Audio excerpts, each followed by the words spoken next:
నేనైతే మైసూర్ బోండా అయితే first time కదా జస్ట్ నార్మల్ బోండా వేసుకుంటామని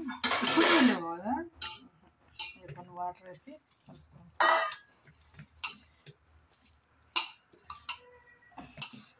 ఇంత పెద్ద దాంట్లో ఎందుకంటే కలపడానికి ఈజీగా ఉంటుందని ఇంత పెద్ద దాంట్లో వేసేస్తాం.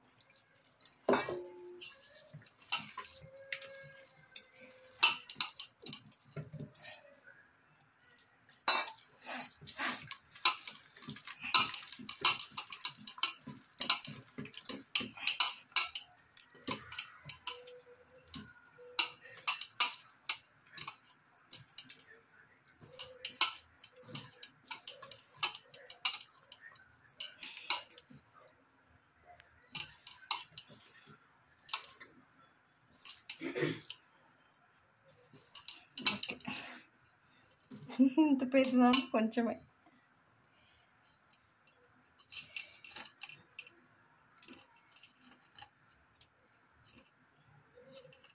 ఇప్పుడు 3 కప్పులు తీసుకున్నాం కదా. ఎన్ని బొండాలు అయితే చూద్దాం. పొద్దున ఇప్పుడు నానబెట్టేస్తున్నాం.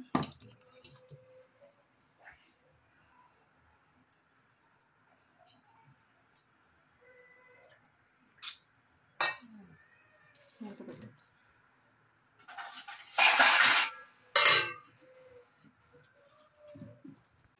హలో ఇర్వన్, అందరికీ నమస్తే. అందరు బాగున్నారు ఫ్రెండ్స్? నేనైతే చాలా బాగున్నాను. అండ్ ఇది వచ్చేసి మంగళవారం రోజు నైట్ వ్లాగ్ అనమాట. అంటే టైం వచ్చేసి అప్పటికి 7 అవుతుంది. ఇంకా 7కి అయితే నేనైతే వ్లాగ్ అయితే స్టార్ట్ చేశాను. ఇదిగోండి మా వారైతే ఇంకా మా జస్ట్ తెమ్మన్నాడు అని చెప్పేసి ఇంకా చిన్న ఎక్వేరియం అయితే తీసుకొచ్చాను అనమాట. ఇదిగోండి చూసారు కదా, దీనికైతే ఆల్రెడీ ఫిష్లు తీసుకొచ్చారనమాట. ఇంకా ఆ ఫిష్లు అయితే దీంట్లో పెట్టడానికి అయితే తీసుకొచ్చారు. అయితే చిన్నదంటే మరీ చిన్నదేం కాదు, అలానే పెద్దది కాదనమాట, కొంచెం చిన్నగా మీడియం సైజు ఉంది. పర్లేదు, మా దగ్గర ఉన్న వాటికి ఇది సరిపోద్ది అని చెప్పేసి ప్రజెంట్ అయితే తీసుకొచ్చారు. ఇంకా దీంట్లో కొన్ని రాళ్ళు, తర్వాత 2 ఫిష్లు అయితే ఇచ్చారనమాట ఫ్రీగా ఎక్వేరియంతో పాటు. కానీ స్క్వేర్ తెస్తే బాగుండేదని అనుకున్నాము, కానీ ఇలా రౌండ్ షేప్ అయితే తీసుకొచ్చారనమాట మా వారు. ఇంకా ఇప్పుడైతే మా దగ్గర ఉన్న ఫిష్లు అయితే దీంట్లో వేయాలి మిగిలినవి. అయితే గోల్డ్ ఫిష్లు ఉన్నాయి కదా, వీటికైతే ఆక్సిజన్ అయితే అందాలంట. మరి మా దగ్గర అయితే అది లేదు ప్రజెంట్, తర్వాత తేవాలి. ఇప్పుడు ప్రజెంట్ అయితే ఇంకా నార్మల్గానే అయితే పెట్టేస్తున్నాము. ఇదిగోండి ఎలా ఆడుతున్నాయో చూసారు కదా, గోల్డ్ ఫిష్లు అంట. చిన్నవి 2 ఉన్నాయి దాంట్లో. ఇప్పుడు మా జస్ట్ తెచ్చినవి ఈ డబ్బాలో పోసామన్నమాట. ఇప్పుడు దీంట్లో ఉన్నవి దాంట్లో అయితే షిఫ్ట్ చేసేస్తున్నారు. అయితే ఒక చేప అయితే చిన్న కింద పడింది, చిన్నది. అసలు అది ఎంతకీ రావట్లేదు. మాకైతే భయం వేసింది, అయ్యో అది ఉందా బ్రతుకుందా లేదా అని చెప్పేసి. కానీ బాగానే ఉండే. మళ్ళీ దాంట్లోనే మెల్లిగా అయితే వేశారనమాట వాటర్లో.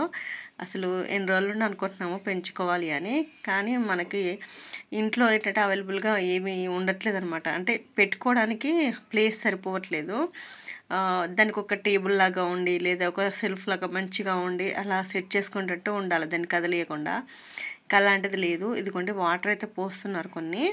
ఆల్రెడీ ఫిష్లు వేసారు కదా, మెల్లిగా వేయండి అని చెప్పేసి నేను అంటున్నాను. ఇంకా ఇదిగోండి దీంట్లో అయితే కొన్ని చెట్లు అలాంటివి బాగా పెట్టుకుంటే చూడడానికి కూడా బాగా లుక్ అయితే వస్తుంది కదా. ఇంకా అలాంటివన్నీ సెటప్ చేయాలి. ఇక చెప్పాను కదండి, చిన్న ఫిష్ అయితే కింద పడిపోయింది. అదేమో అస్సలు దొరకట్లేదు, అటు ఇటు పరిగెత్తుతుంది బయట.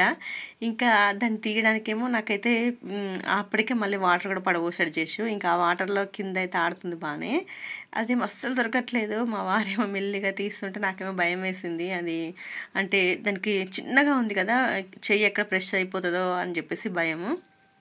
కానీ మొత్తానికైతే దాన్ని అటు ఇటు చేసేసి అయితే తీసైతే అదిగోండి రావట్లేదు అస్సలకి. ఇంకా మెల్లిగా అయితే ఎక్వేరియంలో అయితే వేసేసారనమాట. అయితే నేను దీనికి ఏమన్నా అయిందా, బాగానే ఉందా అంటే వాటర్లోకి వెళ్ళిన తర్వాత బాగానే తిరుగుతుంది. స్టార్టింగ్లో కొంచెం ఆగింది, మళ్ళీ ఇక పరిగెత్తుతూనే ఉంది వాటర్లో. అయితే చూసారు కదా ఎంత బాగా ఆడుకుంటున్నాయో. అవి చూస్తుంటే ఎందుకో చాలా హ్యాపీగా అనిపించింది. ఇదిగోండి ఆడుకుంటున్నాయి. ఇంకా ఈరోజు అయితే ఇంటికి వచ్చిన తర్వాత షాప్ దగ్గర నుండి ఇంకా నా రొటీన్ అనమాట ఇది. ఇంకా పిల్లలైతే ఇంక ఈరోజు అంతా వీటితోనే సరిపోయింది, వాళ్ళకి ఆటలు అనమాట. ఇంకా నేను వంట అయితే చేయాలి. ఈరోజు ఏం వంట చేయాలి ఏంటనేది అర్థం కాక ఇంకా ఎందుకు చారులాగా ఉండే కర్రీ అయితే తినాలనిపిస్తుంది నాకు. ఈ ఎండాకాలం స్టార్ట్ అయింది కదండి, ఎండాకాలం వస్తే చాలు ఇంకా మనకి కర్రీ చారులాగా ఉండే కర్రీస్ అయితేనే కొంచెం మనమైతే తినాలనిపిస్తుంది. లేదంటే వాటర్ ఎక్కువ తాగుతూ ఉంటాం కాబట్టి వాటర్ తాగితే అన్నం అస్సలు పట్టదనమాట మనకి. ఇంకా కడుపు నిండా వాటర్ తాగిస్తూ ఉంటాము, ఎందుకంటే ఎండాకాలం కాబట్టి దాహం ఎక్కువ అవుతూ ఉంటుంది కాబట్టి. ఇంకా మనం నోరు పొడి పడతా ఉంటే వాటర్ తాగుతుంటాము, ఇంకా అన్నం ఎక్కడ పట్టిద్ది. అదేదో కొంచెం చారు లాంటిది అట్లా రైస్ అంటే కర్రీ ఏదన్నా ఉంటే అప్పుడు మనం అన్నం అనేది కొంచెమైనా తినగలుగుతాము. ఇంకా అందుకని నైట్ నేను ఏం చేయాలని ఆలోచించి ఫస్ట్ అయితే రైస్ పెట్టేశాను. ఫస్ట్ ఏమనుకున్నానంటే నార్మల్గా చింతపండు చారు చేద్దాం అనుకున్నాను, కానీ మరీ చింతపండు చారు అంటే పిల్లలు తింటారో లేదో అని చెప్పేసి ఇంకా కొన్ని చేపలు అయితే మొన్న ఎండు చేపలు మార్కెట్లో తీసుకున్నాం అనమాట. చాలా రోజులు అవుతుంది చేపలు తీసుకోక, ఈ మధ్యలో అస్సలు తీసుకోవట్లేదు. కానీ ఇంకా మొన్ననైతే మేము రొయ్యలు, తర్వాత ఇవి మెత్తలు అంటారంట, ఇవి తీసుకున్నాం అనమాట. ఇంకా వీటిని అయితే ఇలా కాళ్ళు ఏమంటారు తోకన ఫేస్ ఉంటుంది కదా, అవన్నీ కూడా తీసేస్తున్నాను. తీసేసి కొన్ని కూర వేద్దాం అనుకుంటున్నాను. చాలా రోజులైందండి ఎండు చేపల కర్రీలు చేయక. ఇలా చారులాగా చేసి కర్రీలు అంటే మా వారికి చాలా ఇష్టము ఎండు చేపల కర్రీస్.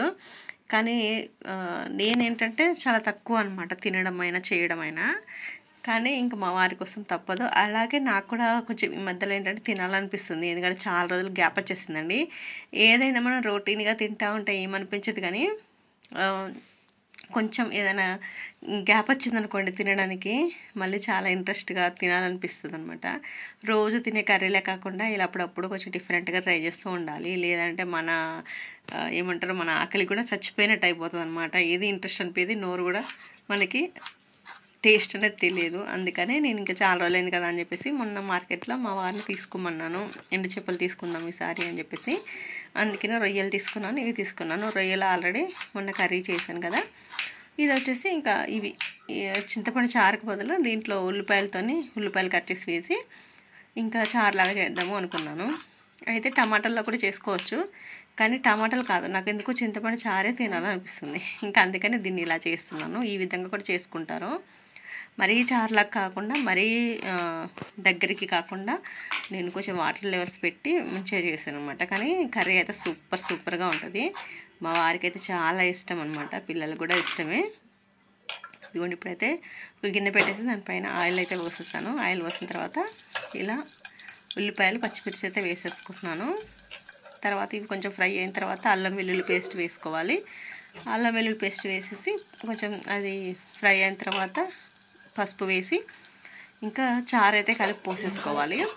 అయితే కొంతమంది ఎలా చేస్తారు అంటే అన్నీ కూడా ఆయిల్, ఉల్లిపాయలు, పచ్చిమిర్చి, టమాటాలు కానీ చేపలు, ఉప్పు, కారం, పసుపు అన్నీ కూడా ఆయిల్తో పాటు అన్నీ కూడా ఫస్ట్ ఒకసారి వేసేసి మూత పెట్టేసి కుక్ చేస్తారనమాట. దీనికి తాలింపు వేయరు కొంతమంది, నేను చూశాను. తాలింపు వేయకుండా అలా కూడా టేస్ట్ బాగుంటుంది. నేను అలాంటి కర్రీ కూడా తిన్నాను అనమాట. కానీ నాకు ఎందుకో ఇక్కడ తాలింపు వేయాలనిపించింది, అందుకని తాలింపు వేయకుండా ఏ కూర కానీ అంతగా చేయను నేను. ఇప్పుడైతే ఇంతకుముందు మీకు చెప్పినప్పుడు అది తీసి నానబెట్టేసాను అనమాట. ఇదిగోండి మంచిగా మెత్తబడ్డాయి.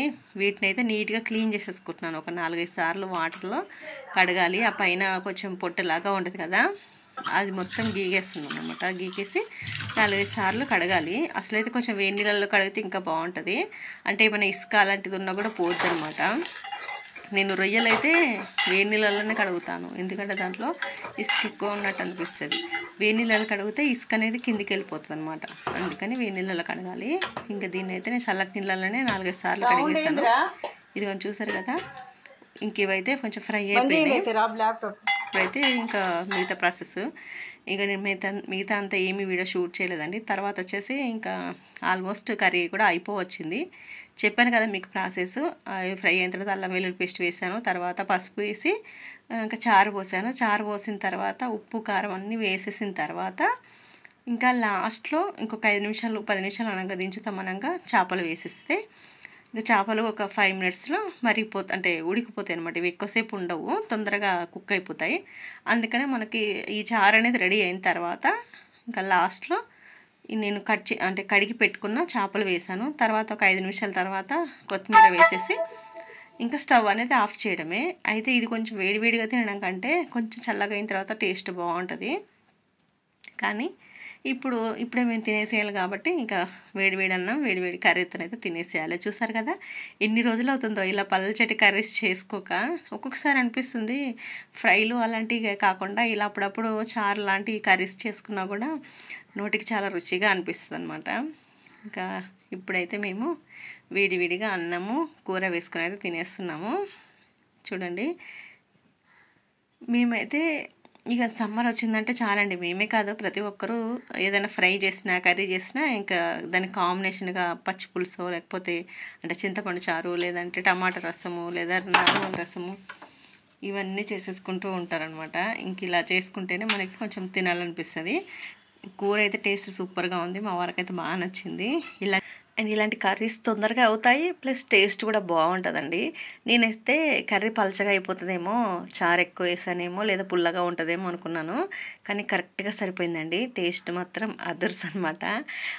నాకైతే బాగా నచ్చింది. ఇంకా మా పిల్లలకి కూడా మా వారికి కూడా బాగా నచ్చింది. అయితే అవి ఎండు చేపలు ఉంటాయి కదా, నేను కొన్నే వేసాను అనమాట. అయితే పిల్లలు కూడా అంటున్నారు మమ్మీ కొన్నే వేసినావు ఏంటి అని చెప్పేసి. ఇంకా చాలే తిన్న కడికి అనుకున్నాం మేమైతే, ఎందుకంటే మరీ ఎక్కువ తిన్నా కూడా ముళ్ళు ఉంటాయి కదా, అదే భయము. ఇంకా మేము తినేసిన తర్వాత రేపటి కోసం అయితే ఇదిగోండి మైసూర్ బోండా చేద్దామని చెప్పేసి అయితే పిండి ప్రిపేర్ చేసి పెట్టుకుంటున్నాను. నాకు చాలా రోజులైందండి మైసూర్ బజ్జీ కూడా చేయక, ఇప్పుడైతే చేసుకుంటున్నాను. కొంచెమే పెరుగు ఉంది, ఈ పెరుగు తీసుకుంటున్నాను. దీనికి క్వాంటిటీ కూడా చెప్తున్నాను చూడండి. ఈ కప్పుతోని కప్పు పెరుగు తీసుకున్నాను కదా, అలాగే దీంట్లో కొంచెం జీలకర్ర. ఇప్పుడు మనం ఈ మైసూర్ బోండాకి పిండి అనేది ఒక 2 hours ముందు నానపెట్టుకుంటే సరిపోతుందంట. కానీ నేనేంటంటే నాకు పొద్దున మళ్ళీ టైం ఉంటుందో లేదని చెప్పేసి నేను నైటే కలిపేసి ఫ్రిడ్జ్లో పెట్టేసుకుందాం అనుకుంటున్నాను. ఇప్పుడైతే సాల్ట్, తర్వాత కొంచెం వంట సోడా, బేకింగ్ సోడా తెలుసు కదా, బేకింగ్ సోడా కొంచెం వేసాను, చూపించాను కదా. ఇవన్నీ వేసేసిన తర్వాత ఇప్పుడు మనం ఏ కప్పుతోనైతే పెరుగు తీసుకున్నామో అదే కప్పుతోని మైదా పిండి తీసుకోవాలన్నమాట. చాలా రోజులు అవుతుంది, మా చిన్నోడు అయితే ఎప్పుడు అడుగుతూ ఉంటాడు మమ్మీ ఎప్పుడు చేస్తావు మైసూర్ బోండాలు అని చెప్పేసి. ఇంకా ఇప్పటికి కుదిరిందనమాట. ఎందుకో అది కొంచెం మైదా పిండి మరీ సాగుతూ ఉంటుంది కదా, అలాంటి ఫుడ్ వద్దని అనిపిస్తుంది. కానీ మా పిల్లలు ఎప్పుడు టిఫిన్ తెచ్చుకోమన్నా బయట నుండి అవే తెచ్చుకుంటారనమాట, అందుకని వాళ్ళ కోసము. ఇప్పుడు చూసారు కదా నేను ఎన్ని కప్పులు వేస్తున్నానో.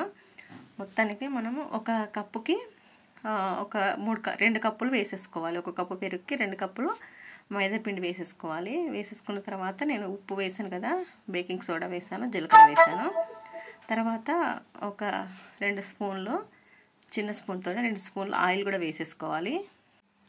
ఇంకా తర్వాత ఆయిల్ వేసేసిన తర్వాత మనకు ఎంతైతే ఆ వాటర్ అవసరమో ఆ వాటర్తోనైతే ఇంకా కలిపేసుకోవాలి పిండి అయితే నేను కొంచెం పిండితోనే చేస్తున్నాను. కొంచెం పిండి అయినా కూడా మైసూర్ బొండాలు ఏంటంటే చాలా అవుతాయి అనమాట. నేను ఒక వీడియోలో చూశాను, అందుకనే చెప్తున్నాను అనమాట. అంటే నేను చేయడం మాత్రం చిన్న బొండాలు అట్లా చేశాను, కానీ ఇంకా మైసూర్ బొండాలు పెద్దగా అయితే ఎప్పుడు చేయలేదు, ఫస్ట్ టైమే. దానికైతే పిండి ఇలా కలుపుతున్నాను. ఇంకా చూసారు కదా, ఇంకా కొంచెం వాటర్ వేసుకుంటూ కొంచెం వేసుకుంటూ కలుపుకోవాలి. మరి ఒకటేసారి ఎక్కువ వేసినా కూడా పిండి అనేది తొందరగా కలవదు కదా, అలా.